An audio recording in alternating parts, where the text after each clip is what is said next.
അരവിന്ദൻ്റെ സിനിമകൾ എൻ്റെ പുസ്തകത്തിലുമുണ്ടത്. അപ്പോൾ അത് ഇപ്പോൾ അരവിന്ദൻ നേരത്തെ അടൂർ മറ്റേ സത്യത്രയുടെ അനുഭവം പറഞ്ഞെടുക്കുമ്പോൾ പേഴ്സണലായിട്ടാണെങ്കിൽ ഒരു വലിയ ഫിഗറും താടിയും ഒക്കെ ആയിട്ട് വരുന്ന ഒരാൾ. അപ്പോൾ ഒരു മഹർഷിയെ പോലെയൊക്കെ ഇങ്ങനെ വരുന്ന എന്നൊക്കെയാണ്. അപ്പോൾ പക്ഷേ ഇങ്ങനെ സംസാരിക്കുമ്പോഴത്തേക്ക് അവിടെ ഞങ്ങളൊക്കെ അവിടെ നിൽക്കുമ്പോൾ മലയാളികൾ കൂടുതൽ ആളിലൊക്കെ അന്ന് ഫെസ്റ്റിവലിന് വന്നിരുന്നു ആദ്യം വന്നപ്പോൾ.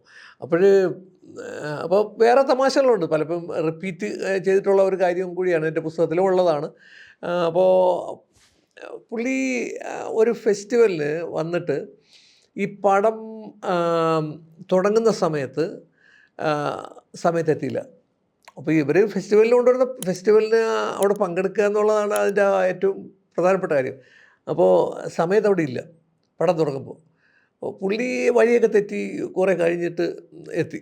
അങ്ങനെ പടമൊക്കെ തുടങ്ങി കുറേ ആയി. അങ്ങനെ പിന്നീട് അതിനെപ്പറ്റി ചോദിച്ചപ്പോഴത്തേക്ക് എന്താണ് പറ്റിയതെന്ന് ചോദിച്ചപ്പോഴാണ് പുള്ളി പറയുന്നത്, ഇതേ ഈ 2.5 മണിക്കൂർ എന്നൊക്കെ പറയുന്നത് ഞാൻ വന്ന സ്ഥലത്ത് ഇതൊന്നും വലിയ പ്രശ്നമൊന്നുമല്ല. ഒരു ശ്വാസം എടുത്തിട്ട് പുറത്ത് വിടാൻ ഇത്രയും സമയമൊക്കെ വേണമെന്ന് അവിടെ. അപ്പോൾ അതൊരു കാർട്ടൂണിസ്റ്റിൻ്റെ കണ്ണാണ് അവിടെ കാണുന്നത്. അപ്പോൾ അത് പറഞ്ഞ് പ്രസ് റൂമിലൊക്കെ എത്ര ആഴ്ചകളോളം അത് പറഞ്ഞ് ചിരിയായിരുന്നു.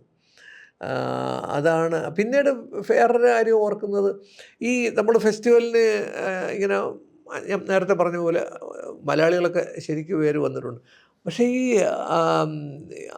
അരവിന്ദ് സാറ് എൻ്റെ താല്പര്യം എന്ന് വെച്ചാൽ ഇവർക്ക് എല്ലാവർക്കും ടിക്കറ്റ് ഉണ്ടോ എന്നാണ് ചോദിക്കുന്നത്. ഈ അവിടെ നിൽക്കുന്ന ഓരോ മലയാളിക്കും ടിക്കറ്റ് ഉണ്ടോ എന്ന് അന്വേഷിക്കുകയാണ്. കാരണം ഇവർക്കൊരു 6-7 സീറ്റ് കിട്ടും, 6-7 ടിക്കറ്റ് കിട്ടും സംവിധായകൻ. അപ്പോൾ ആ ടിക്കറ്റ് ഞാൻ കൊടുക്കാം എന്നുള്ള ആ ഒരു ഇത് വെച്ചിട്ട് ചോദിക്കുകയാണ്. ഞാൻ ഈ നിങ്ങൾ ടിക്കറ്റ് ഉണ്ടോ എന്ന് ഓരോരുത്തരുടെയും ചോദിക്കുന്ന ഒരു ഇത് എനിക്കിപ്പോഴും ഓർമ്മയുണ്ട്. അങ്ങനെ വന്നിട്ട് പിന്നീട് ഫെസ്റ്റിവൽ മറ്റേ ഷീല വിറ്റേക്കർ ഫെസ്റ്റിവൽ ഡയറക്ടർ ആയിരിക്കുന്ന സമയത്താണ് അരവിന്ദ് സാർ മരിക്കുന്നത്. ആ ഷീല വിറ്റേക്കറുമായിട്ട് സംസാരിച്ചതും ഷീല വിറ്റേക്കറുടെ പ്രതികരണവും ഗാർഡിയനിൽ വന്ന ഇത് ഡെറക് മാൽക്കം ഗാർഡിയനിൽ എഴുതിയതും അതിനെപ്പറ്റി ഈ അനുസ്മരണം ഒക്കെ, ഞാൻ അനുസ്മരണം ആദ്യമായിട്ട് എനിക്ക് തോന്നുന്നു ഗാർഡിയനിൽ വായിച്ചിട്ടാണ് ഞാൻ അറിയുന്നത് അരവിന്ദൻ മരിച്ചുപോയി എന്നുള്ള കാര്യം.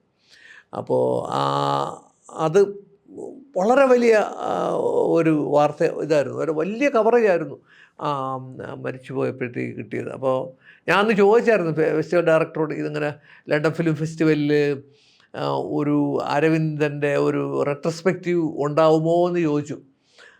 അപ്പോൾ അതിനുവേണ്ടി ശ്രമിക്കാം, പക്ഷേ അതങ്ങനെ വളരെ മുൻപേ ആണത് പ്ലാൻ ചെയ്യുന്നത്, അത് കുറേ സമയമെടുക്കും, അതൊരു നല്ല സംഗതി തന്നെ ആയിരിക്കുമെന്നൊക്കെ വിറ്റേക്കാർ ഇവിടെ എൻ്റെ അടുത്ത് പറഞ്ഞു, അതിൽ ഞാൻ എഴുതിയിട്ടുണ്ട്. പിന്നീട് ആ സമയത്ത് ഞാനിപ്പോൾ മറ്റേ അരവിന്ദ് സാറിൻ്റെ വൈഫ് ചേച്ചിയുമായിട്ട് കത്തർപാട് നടത്തിക്കൊണ്ടിരിക്കുന്ന സമയത്താണ് എന്നോട് സംസാരിക്കുന്നത്. അതും അതിൽ എഴുതിയിട്ടുണ്ട്. അതിന് അവർ വളരെ പേഴ്സണലായിട്ട് ഇങ്ങനെ അതിൽ ശരിക്കും ദുഃഖിച്ചുകൊണ്ടാണ് എന്നോട് സംസാരിച്ചത് ഷീല വിറ്റേക്കർ, അന്ന് ഫെസ്റ്റിവൽ ഡയറക്ടർ.